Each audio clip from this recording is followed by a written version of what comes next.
Good morning, San Bernardino educators and teachers all across the Inland Empire. Welcome to SB Connect, where innovative outreach, engaging partnerships, and transformative outcomes live. Today, we have an incredible session for you by Mr.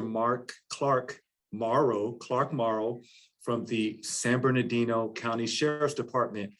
The title of his topic today is drug trends among the young. So today, he will review the causes of addiction. He will address how illicit drug use impacts the youth population. He'll also discuss trends in youth substance abuse that are causing the most harm, as well as the role in law enforcement and the role that it plays in responding to drug abuse crisis. Again, drug trends among the young. Let's welcome Mr. Clark Morrow. Thank you very much, Mr. Richards. I appreciate the introduction. Yes, I work for the San Bernardino County Sheriff's Department. I've been working in the Public Affairs Division for the last 24 years, trying to keep track of all the different trends that young people get involved in, because I run a school safety program. So I try to stay on top of social media trends, drug trends, teen suicide trends, all the different things that young people are involved in. And today we're going to focus on drug trends and what is happening in the drug world with young people. Here's a good introductory look at what is happening in terms of tobacco usage. Cigarette usage among young people is coming down, and that's a good thing. Fewer and fewer young people, fewer teenagers are smoking cigarettes, traditional cigarettes. As you can see, the number has been coming down since 2011, and it continues to drop even through 2020, 2021, through the plague years of the COVID-19 pandemic.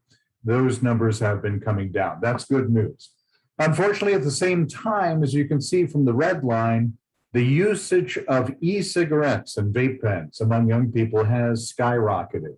It's gone way up.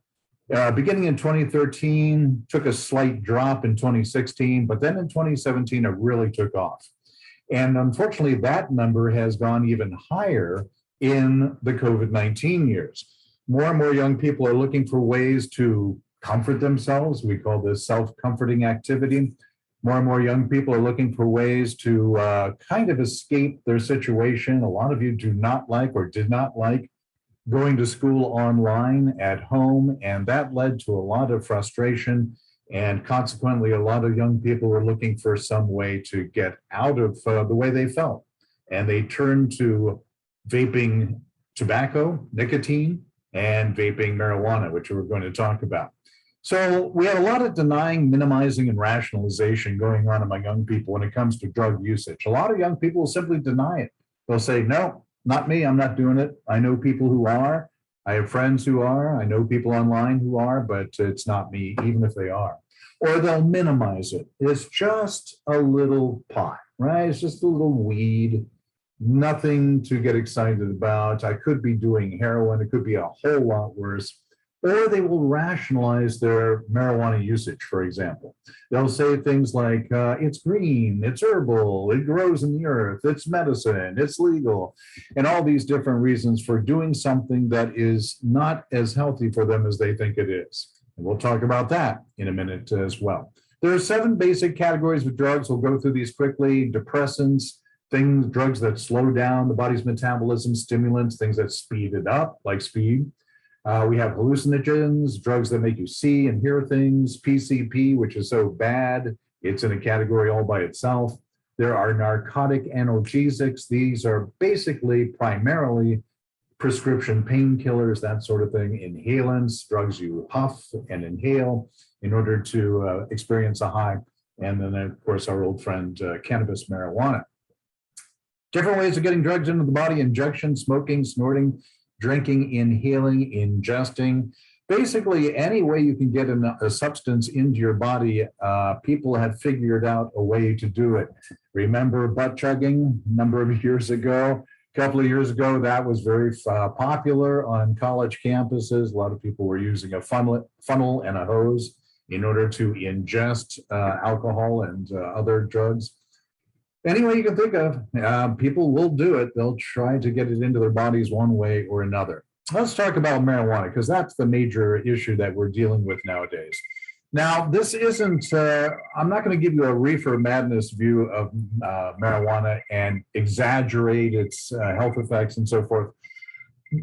But we have learned an awful lot about marijuana since the 1930s, when the Reefer Madness movie was made.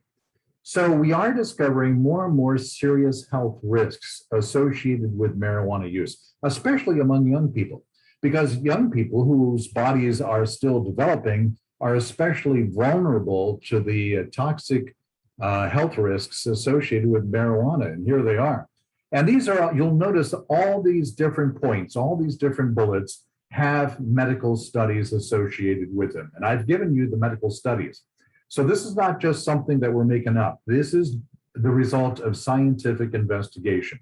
We know that heavy usage of marijuana is linked to depression and suicide in adolescents, teenagers.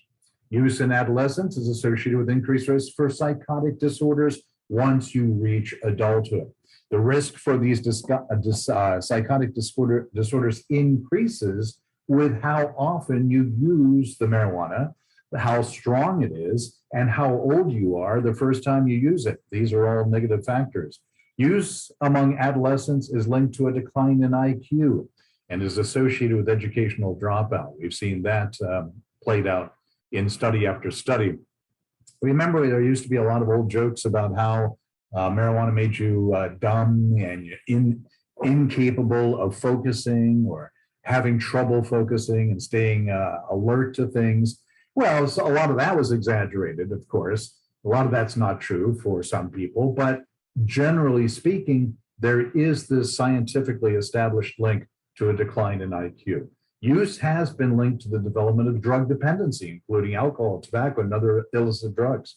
We used to joke about the fact that people were saying marijuana is a gateway drug that's going to lead to other drugs.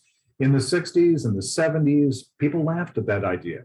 Well, the studies show that it does act as a gateway drug for an awful lot of people. And marijuana intoxication is an important cause of multi-vehicular accidents associated with injury and death.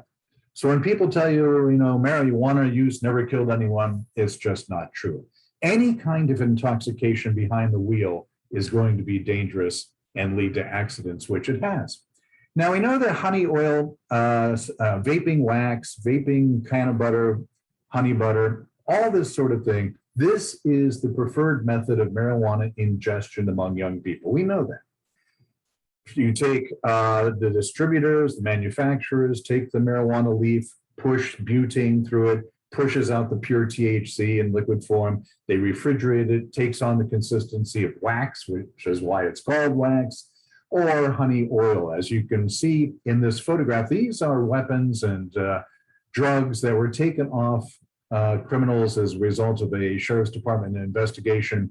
And up in the left-hand corner there, you see that bottle of honey oil. This was seized from an illegal marijuana grow in the high desert area of San Bernardino County.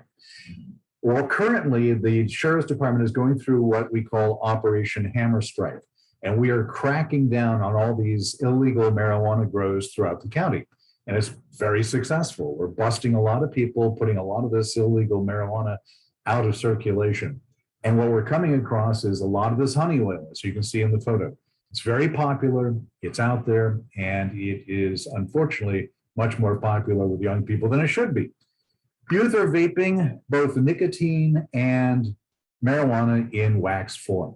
Now, these vape pens or the e-cigarettes, the pot world, marijuana concentrate, which users load into the vape pen, is dangerously potent. I want you to understand that the marijuana you're vaping or that you're vaping is not Cheech and Chong marijuana from the 70s.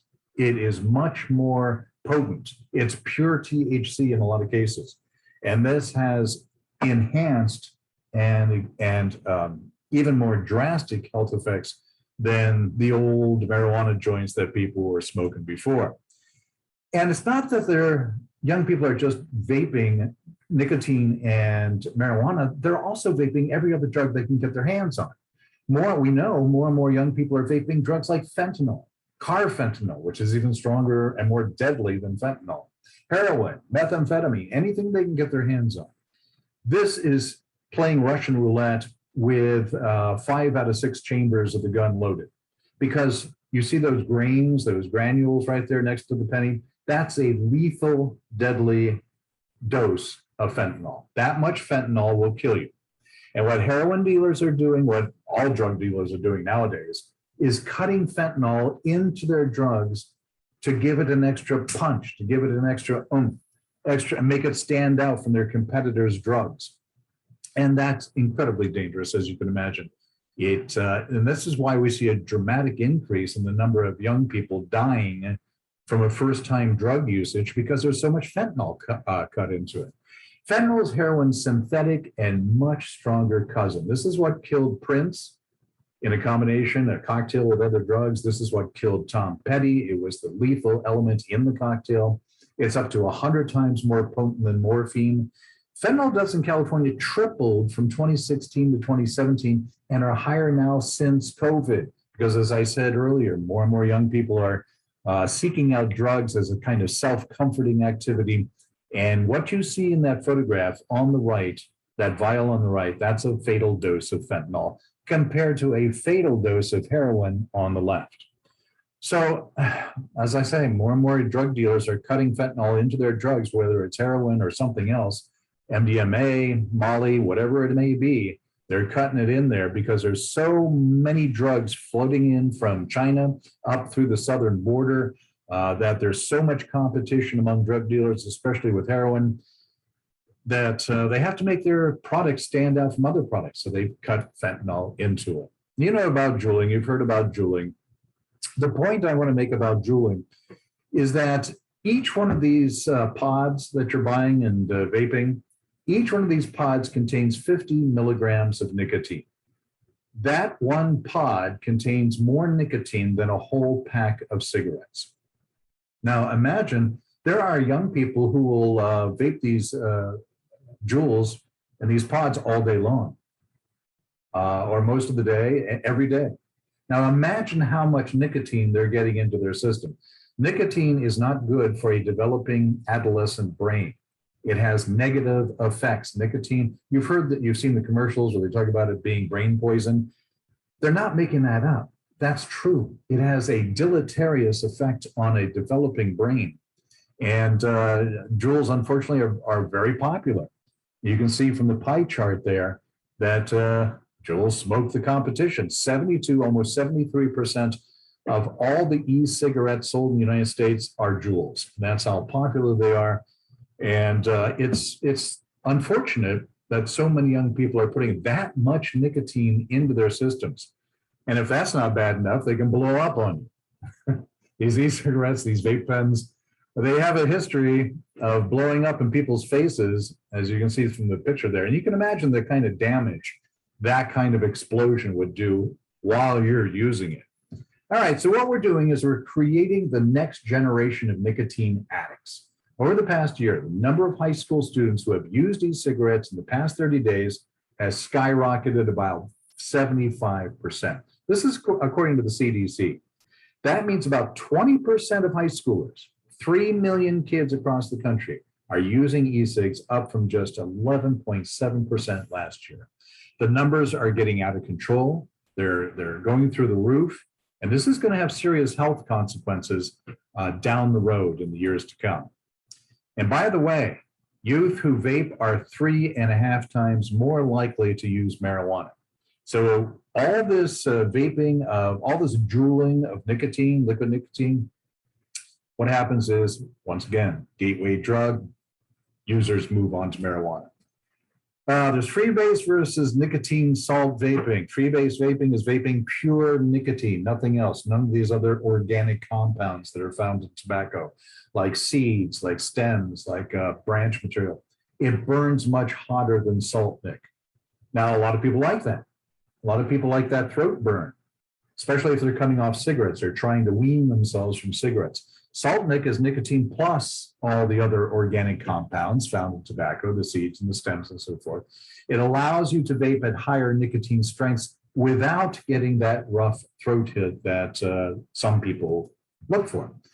You know about puffs. Puffs are very popular. I visited a local high school a couple months ago, and the assistant principal pulled out a drawer, and it was full of these puffs. They were all, the entire drawer was full of them.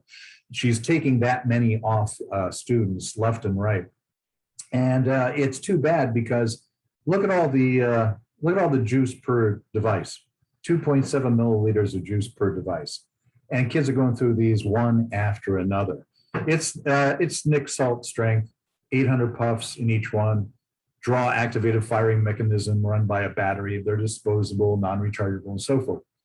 Look at the warning sign on it. This product contains nicotine. Nicotine is an addictive chemical. Yeah, that's what makes it a drug.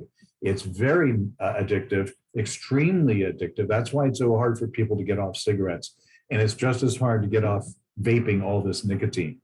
You can modify your vape pens and your e-cigarettes. Vapors who have been using an e-cigarette often transition to a vaping mod. That will give them the same type of mouth to lung hit they got from the cigarette. Well, how good is that going to be for you? What are you doing to your throat? What are you doing to your mouth? What are you doing to your lungs when you're getting that kind of burn? Vape mods provide you, this is the advertising from the mods. Vape mods provide you with the throat and chest hit that you crave. Yeah, they don't care about your health. They care about selling these things, and they don't care what it's doing to your throat, your mouth, or your lungs. And they're appealing to you as if you're children. These marijuana products, these nicotine and marijuana vaping products are designed to appeal to young people. That's why they use the same kind of artwork, the same kind of packaging that's designed to appeal to kids, young kids. Young kids grew up drinking juice boxes, right? Well, now they've got liquid marijuana. And now they got wax and can butter in these things that look like juice boxes. Look at the titles: marijuana made, Hawaiian hash, hashy hash. Here's the way they're thinking. The manufacturers are thinking that the younger we get these kids on this product, the longer they're going to be on the product, and the more money we're going to make from taking advantage of them. And that's exactly what they're doing. They're taking advantage of you.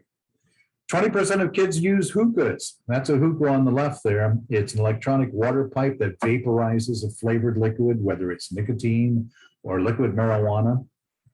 It cools down the burning sensation in the mouth and the throat, which is why it's popular with a lot of young people. Shisha pens on the right. They do the same thing. They're electronic water pipes. They vaporize the flavored liquid. They come in all different kinds of colors, and what they're designed to do is to appeal to the eye, and just like crayons, they're designed to appear like crayons, to have these associations in your mind with a happy childhood, and this looks happy, so I'm going to use this product as well. Any way that you can eat a product, they're making marijuana into that product, whether it's gummy rings, lollipops, Cheetos, hot Cheetos, popcorn, cereal products, something that looks like a cereal product, gummy candy. What they're doing is making you think about your childhood, making you have an unconscious memory of your childhood and associate that with the current product. So Captain Chronic wants you to think that, this is just like my childhood. I love cereal. I grew up eating cereal. And this looks innocent enough. This looks harmless enough. What kind of damage could this do? Well, we know what kind of damage it can do. Edibles are dangerous. Edibles take effect 20 minutes to 2 hours after you eat it. Now, what happens is you eat some, you don't feel any kind of effect after a few minutes because it takes 20 minutes to 2 hours for it to hit you. So you decide you need more. I'm not getting any kind of effect out of this. I better take some more. So they ingest far too much. And by that time, by the time the effects are felt, it's too late. You've ingested too much. You may have overdosed. You may need to be taken to the emergency room. You may be sick, very sick for a long period of time. That's the dangerous effect. Once again, these capsules, these pods, these cartridges designed to be vaped, they're designed to appeal to kids. Now, you're not kids, right? Yeah, you're high school. You're high school students. Should be able to resist this kind of childish, cartoonish packaging and stand up for yourself, hopefully. This is what I was talking about earlier, Kiddie vape pens. These vape pens are designed to look like crayons, once again, so that you associate them with a pleasant youth, the happy childhood, and think of that they're innocent, think that they're not going to hurt you. There are pot pops, lollipops. Now, each one of these averages 90 milligrams of THC. The average joint has just 7 milligrams. So you can see how much THC, pure THC, is in these things.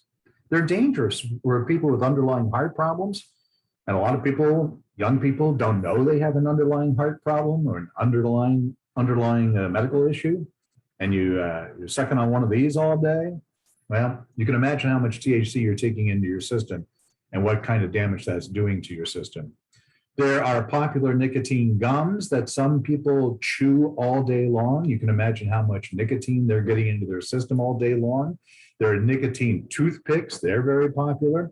Now, think about how much nicotine you're getting into your system if you're sucking on one of these all day long. The kind of marijuana that's popular right now is called Skunk, and the most popular brand or iteration. It's a crossbreed of cannabis sativa and cannabis indica. Sativa is the more traditional kind that we're mostly familiar with, smoked for years now, occurs naturally in Colombia, Mexico, Thailand, Africa, comes in from those countries. Indica has been coming in the last couple of years from Afghanistan because of our military operations over there. It's a shorter, bushier variety. Unlike pure sativa, the high it gives you is heavy and lassitudinous. What that means is it makes you heavily drugged, heavy eyelids.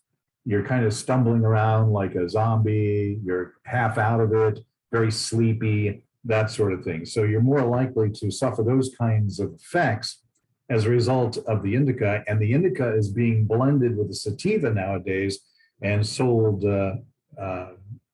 in vast quantities. More and more young people are buying drugs on social media. What the drug dealers do is they post photos of the drugs with captions that include hashtags, emojis, instructions on how to contact the dealer, not directly. They don't want you to contact them directly, but to contact them through encrypted messaging apps like WhatsApp, Kick Messenger, and so forth. They discourage you from buying from them directly. They don't want to establish some kind of electronic footprint that's going to lead back to them. And then the buyers pay using services like Venmo, Zelle, and so forth. And they have the product shipped to their home, or in most cases, shipped to another address so mom and dad don't get suspicious of all these strange packages coming into their home. Maybe they have a friend who doesn't have parents watching them so much, so they'll have it shipped to a friend's house and then split the product with them. Or what some young people will do is go to meet the dealer in person and try to pay with cash. Believe me, that's one of the most dangerous things you can do, is to go to meet a drug dealer and try and buy your drugs directly from the drug dealer. I'm not saying you should buy them at all. I'm saying this method of payment is one of the most dangerous things you can do. It's as dangerous as getting into a predator's van. You may not be heard from again. These are the most popular drugs being sold online right now on social media. As you can see, a lot of the usual things, Oxy, a lot of Oxy, of course, pain relief medications. There's fentanyl. What kids are doing buying fentanyl online, I'll never be able to figure out, because you know how dangerous it is.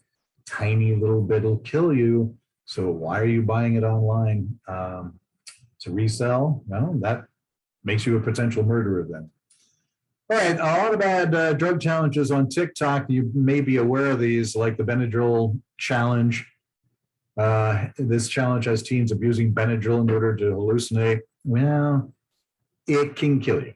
Incident reported on September 2020, Benadryl challenge reportedly led to the death of a 15-year-old girl. It's way too easy to take in too much Benadryl, just as it's way too easy to take in just about any drug, but Benadryl especially. And you think it's a pharmacy drug, so it's safe? No, way too easy to take in too much. Then there's the blackout challenge on TikTok. Tie something around your neck, go into a semi-slumping position, cut off enough blood to the brain to give you a high. What happens is you cut off too much blood to the brain and you pass out, and then you hang yourself, and you're hanging and choking to death. And this is happening a lot. There's just a kid in North Carolina who just hung himself and killed himself doing this sort of thing. And as you can see here in Denver, there was in March, there was a young person who used a shoelace in the blackout challenge and wound up brain dead, and he's gone now. The slide says he may not live much longer. He's dead. And unfortunately, that's very popular. There are a lot of other kinds of herbal drugs out there. K2 and spice you may have heard about. It's what it is. It's any kind of foliage, any kind of vegetation chopped up that you can smoke, sprayed with synthetic compounds, sprayed with chemicals. It's being marketed as a way to get high. It's sold as incense or potpourri. It's 10 times more intense than marijuana, so it makes it incredibly dangerous. That's 10 times more intense than THC. And you're buying it in 3-gram packages with various flavors. Once again, different colors designed to appeal to kids. And you got to see through what the marketers are doing to you. Salvia Divinorum is a plant that grows wild all over the San Bernardino County, especially up in the high desert area. They advertise it as not an hallucinogen, not habit forming. They're lying to you, big surprise, they're lying to you, because it produces an out-of-body experience. And you can, anything is habit forming if you enjoy the effects of it and can't control yourself. It's smoked, it's called Sally D, but the potencies vary. You don't know how strong a dose of Sally D you're getting when you decide to make a tea out of it or smoke it. Now, let's not forget, meth is still around big time. Huge amount of meth still going on out there. And you can see the effect it has on people, unfortunately. You can't see from the photograph the kind of meth mouth it gives you when your teeth all rot and fall out. But why does this do this to the people? Because if you put a drug in your body, the drug's going to work its way out of your body one way or the other. You're going to excrete it, spit it out. It's going to work its way out through the pores in your skin. That's what meth does. It works its way out through the pores in your skin. It creates an itch. Normal people, if they have an itch, they scratch it and stop scratching. Those who are speeding, tweakers, they can't stop scratching because they're speeding 1,000 miles an hour and they scratch until they do that sort of thing to their face. Club drugs are still out there. Raves are still out there. The raves are still going on, as you know. Orange Show, Glen Helen, the Amphitheater, they're all around. And club drugs include things like MDMA, LSD, GHB, ketamine is a horse tranquilizer, very strong, very powerful, doesn't take much to put you in the hospital. Rohypnol is a date rape drugs. These date rape drugs are widespread at raves. Hospitalizations are rampant. When they have a rave at Glen Helen Amphitheater, for example, the producers who put it on will hire the sheriff's department to provide security at the rave. There's so much drug activity going on that we have to set up MASH-style tents, first aid tents all around the amphitheater, just to handle the overflow, just to handle the drug overdoses, just to handle the people who are on their way to be helicoptered into Loma Linda for treatment. That's how bad it is. Girls wake up the next morning from these things having been sexually assaulted overnight. It's a mess. Tesla pills. I'm running out of time, so let me wrap it up with the Tesla pills here. You may have seen this going around that has the Tesla logo on them. What Tesla pills are a blend of ecstasy and opioids. Now, the ecstasy alone by itself is dangerous enough. The opioids alone by themselves are dangerous enough. When you mix them together, you're dealing with a very dangerous level of narcotic. The pills marked with the Tesla logo contain between 130 and 200 milligrams of ecstasy.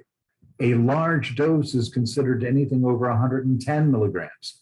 So if you're taking Tesla pills, you're starting with a dose that is considered very, very strong.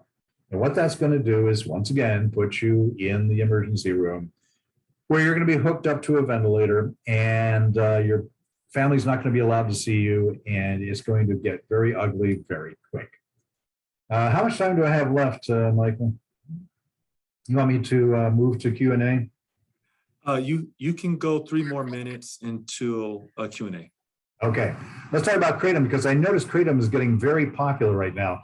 It comes from a tree in Southeast Asia. It's used as a traditional medicine there. It's popular as an herbal supplement, but it's an opioid just like heroin, just like morphine. It's a stimulant that is highly addictive. In fact, withdrawing from kratom is just as bad, just as hellish, just as big a nightmare as withdrawing from heroin. We don't know what it's mixed with. Producers, manufacturers cut it with all kinds of things like lead, nickel, salmonella, fentanyl, carfentanil. So we see an awful lot of deaths now among young people from adulterated doses. I mean, the kratom itself is bad enough because it's like morphine, it's like heroin. And you get addicted to this very quickly, and then you have to go through hell in order to withdraw from it. Heroin is very popular because it's cheap. Heroin is very cheap right now. It's just as horrible as it always was, but unfortunately, there's so much heroin coming in, as I mentioned before, that you can get a hit of heroin on any campus for $10.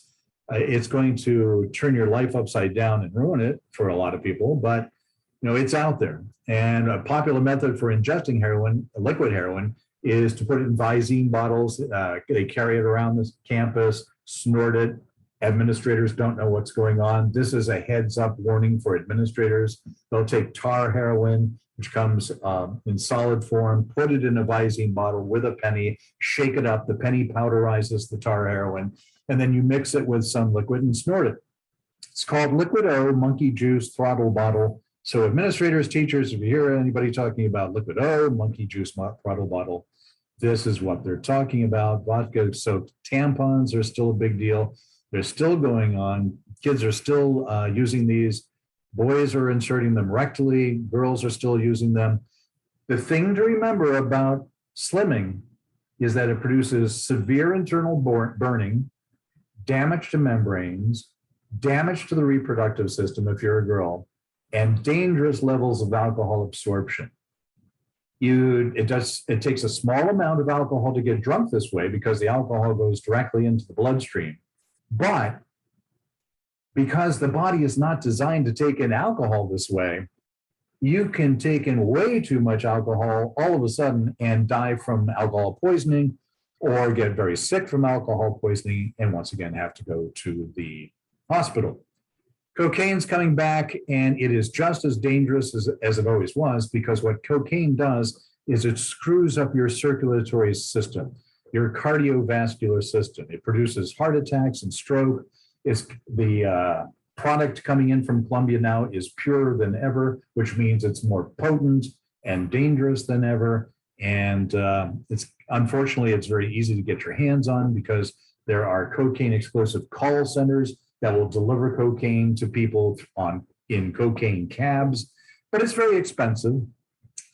The producers are making a higher profit margin now than heroin. It's very expensive and very deadly.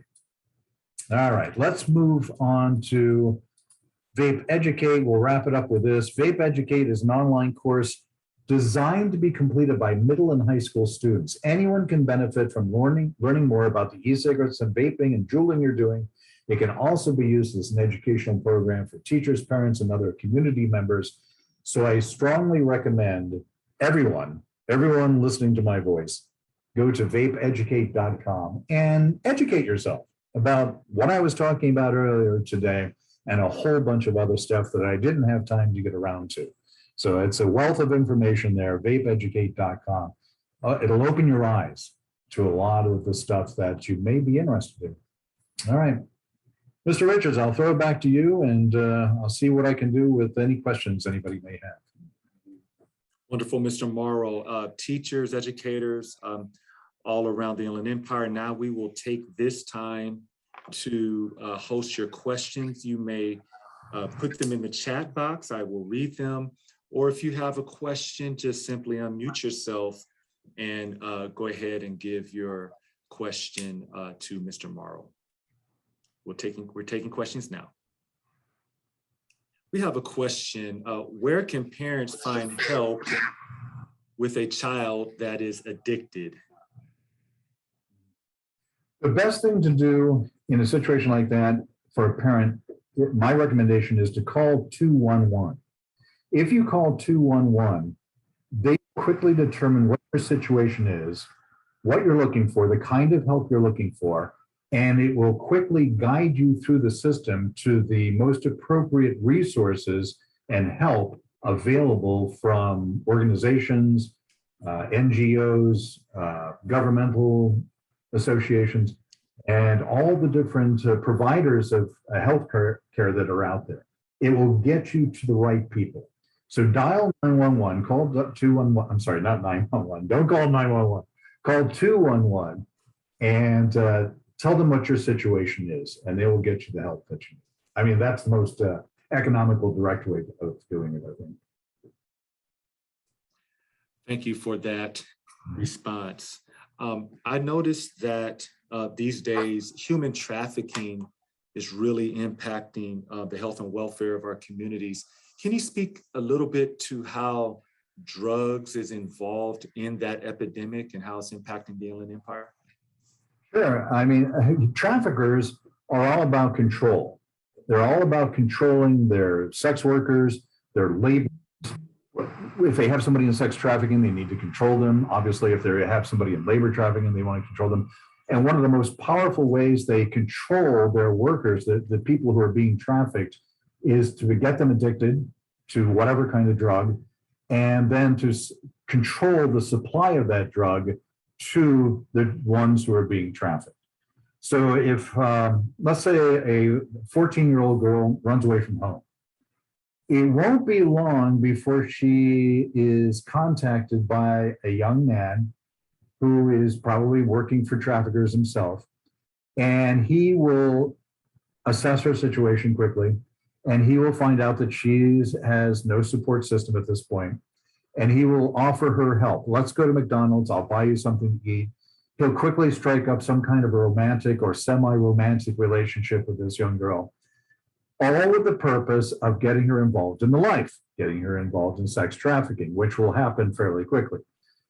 And very quickly, they will sneak drugs into her diet, they will sneak drugs into her lifestyle, and she will become addicted, and then they have control over her. So that's one of the primary ways that drugs relate to the human trafficking situation. Even though human trafficking itself is a more lucrative form of criminal enterprise than drug trafficking. Human traffickers make more money worldwide than drug traffickers do. That's how big a problem human trafficking has gotten to be. So I just gave you one scenario. There are a lot of other scenarios involved, but it all comes down to control, using drugs to control trafficking victims. Wonderful. You have another question. Teacher says, I have a student that has overcome a major addiction and would like to educate parents. What advice do you have to put this young person on the right path?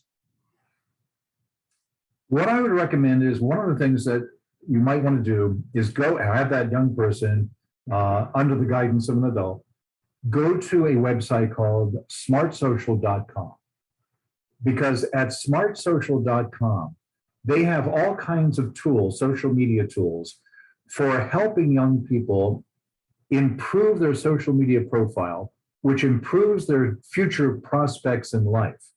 So what this does is, if you're improving your social media profile, and everybody's all over social media, it makes you more attractive to potential employers across the board, around the world.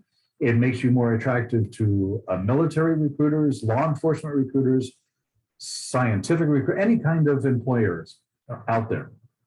So this is a tremendous step you can take. If you've really cleaned up your act and you're thinking in terms of having a great future, a great life for yourself in the future, one of the first things you want to do is really improve your social media profile, make it look golden, make it look really good. If you go to smartsocial.com, they will show you how to do that. And they're not paying me to say that. I'm not getting any kickback or anything. But they will really help you to make yourself shine online. That's their motto. And that will go a long way in helping you get everything in your life straightened out and on the right path. I thank you for that. You mentioned social media, and it had me think about how impactful drugs can be to your future. Can you express how devastating a drug addiction can be to any kind of future aspirations for a career or other relationships, to kind of dispel some of the myths about the ability to really handle drug use as a youth or as an adolescent? Right. And 2 points. First of all, if you become addicted to drugs, the drugs become your life. Your whole world, your whole life centers around getting your hands on that drug and getting that drug into your body. That's all you think about. Especially if you're addicted to something as powerful as kratom or heroin or some of these Oxycontin drugs that are out there, that becomes your life. And you're not worried about anything else for the most part. I mean, it overwhelms your life. It dominates it. And to the exclusion of everything else, so that everything else suffers in your life. Plus, think about this. The second point is, anytime you go to interview for a job, no matter what it is, the person interviewing you is going to research you on social media. They're going to research you on the internet, and they're going to find out all the different things that are out there on the net concerning you. So if you have a lot of photographs on social media of yourself at parties where you're drinking heavily, drunk, passing out, falling down, smashing things, or ingesting drugs, or around people who are partying with drugs, all of that is out there on social media, and it's never going away. It's going to be there forever. So it's going to ruin your chances of getting that job you really want.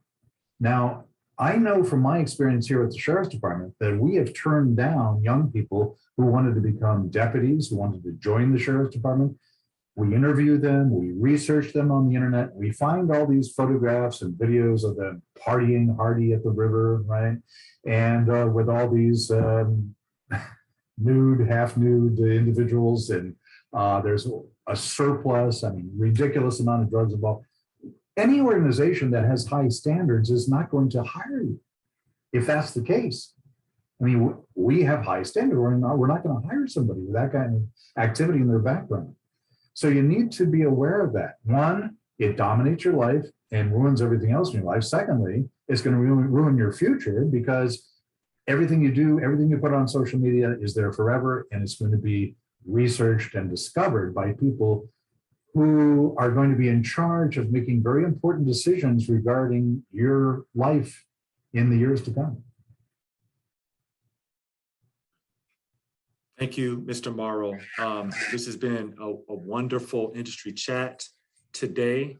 I want to encourage all of our educators, all of our teachers to contact Mr. Clark Morrow.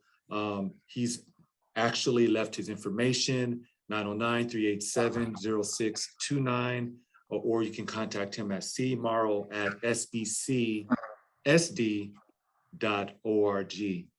So we've come to the conclusion of today's session. We hope you've enjoyed today's industry chat. Join us in promoting the School to Career Pipeline today by registering for future industry chats at sbcalliance.org. Again, thank you so much, educators all around the Inland Empire. Mr. Clark Morrow, you have a wonderful day. Thank you very much for inviting me and helping me share this information. I hope everyone benefits from it. Thank you.